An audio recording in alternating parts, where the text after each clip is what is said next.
जैसे completing square method होता है, मान लो ये हमारे पास क्वेश्चन दे दिया, इज इक्वल टू जीरो ले लिए, ठीक ना। इसको अगर हम लोग को सॉल्व करना है स्क्वायर कंप्लीट करके, हम लोग को पता नहीं है, तो हम लोग क्या करते हैं, इसमें दोनों साइड ए से मल्टीप्लाई कर देते हैं, समझा। ए से मल्टीप्लाई किए, और लाना किस फॉर्मेट में है, ए प्लस बी के होल स्क्वायर में। तो जब ए से मल्टीप्लाई करेंगे तो ये हो जाएगा हमारे पास a square x square plus a b x plus a c is equal to zero हो जाएगा।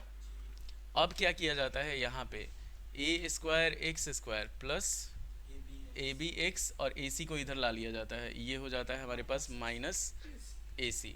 तो यहाँ पे हम लोग क्या करेंगे, जैसे ए बी एक्स है तो टू चाहिए हम लोग को, तो टू ए एक्स हो जाएगा बाई बी बाई टू हो गया, टू से मल्टीप्लाई किए, टू से डिवाइड किए, अब प्लस बी बाई टू का स्क्वायर, और यहाँ पे प्लस बी बाई टू का स्क्वायर कर दिए। तो ये हो जाता है हमारे पास, ये हुआ ए एक्स का square plus two into a x into b by two हो गया, अब प्लस बी बाई टू का स्क्वायर हो गया, इधर हो गया हमारे पास b square by four minus a c. तो एक तरफ स्क्वायर आ गया पूरा कि a x plus b by two का होल स्क्वायर हो गया,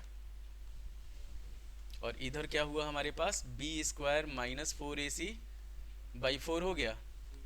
तो अगर उसका स्क्वायर हम लोग हटाएंगे तो इधर रूट होगा।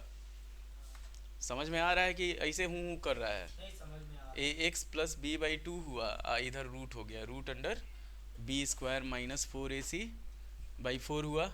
सार्थक को ज़्यादा समझ में आ रहा होगा, क्वाड्रेटिक इक्वेशन पढ़ लिया है।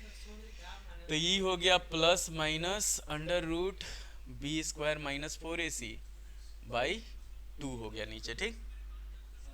अब ए एक्स का जो वैल्यू होगा वो हो जाएगा minus b by two plus minus root under b square minus four a c by two हुआ। आया क्वाड्रेटिक फॉर्मूला। तो इसको सॉल्व करेंगे, जैसे इसको अगर हम लोग सॉल्व करते हैं तो ये होगा minus b plus minus root under b square minus four a c by two हो जाएगा। तो x का सिंपल वैल्यू हो जाएगा हमारे पास, a यहाँ पे है, e आके इधर गुना हो जाएगा, तो ये हो जाएगा minus b plus minus root under b square minus four a c by two. तो एक बार प्लस से x का वैल्यू निकल जाएगा, एक बार माइनस से x का वैल्यू निकल जाएगा। इसी को क्वाड्रेटिक फॉर्मूला भी कहा जाता है, कि जैसे क्वाड्रेटिक इक्वेशन जब सॉल्व करेगा ना, x का एगो वैल्यू होगा minus b plus root under b square minus four a c by two a, ये a इधर आके गुना होगा तो यहाँ a हो जाएगा, और x का दूसरा वैल्यू हो जाएगा minus b minus root under b square minus four a c by two a. अगर सार्थक को समझ में नहीं आया होगा तो सार्थक नहीं पढ़ा है, मतलब खाली जाके पैसा बर्बाद किया है, बुझा। तो ये इसको का डिस्क्रिमिनेंट कहा जाता है। वही ना, डी डी यहाँ पे आ गया।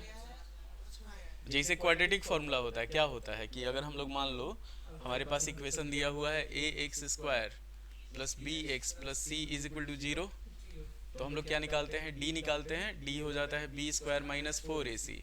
अब डी के वैल्यू पे डिपेंड करता है कि आए,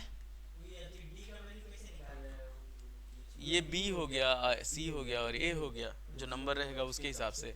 तो अगर डी का जो वैल्यू है वो जीरो के बराबर रहता है तो अल्फा बराबर बीटा होता है, मतलब एक्स का दोनों वैल्यू सेम होता है। तो यहाँ पे alpha is equal to beta is equal to हो जाता है minus b by two a, ठीक सीधा। अगर डी का वैल्यू जो होता है, if d is greater than zero होता है, मतलब प्लस में आता है, तो अल्फा का वैल्यू हो जाता है minus b plus root d by two a, और बीटा का वैल्यू हो जाता है minus b minus root d by two a. अभी हम लोग यही निकाले हैं, ठीक ना।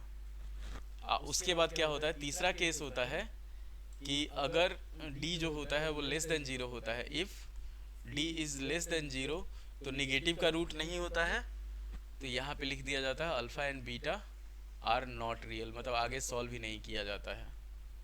अल्फा और बीटा जो होता है रूट होता है, जिसको x के जगह पे डालेंगे तो उसका वैल्यू जीरो हो जाएगा, ये चीज़ होता है, बुझाया। तो अभी बहुत कुछ पढ़ना है, खाली तुम लोग एगो एक्सरसाइज में उलझा हुआ है, सब बाउंस करेगा, मतलब बाउंसर जाएगा। उम्मीद है कि आपको वीडियो पसंद आया होगा। लाइक करें, शेयर करें, सब्सक्राइब करें। धन्यवाद।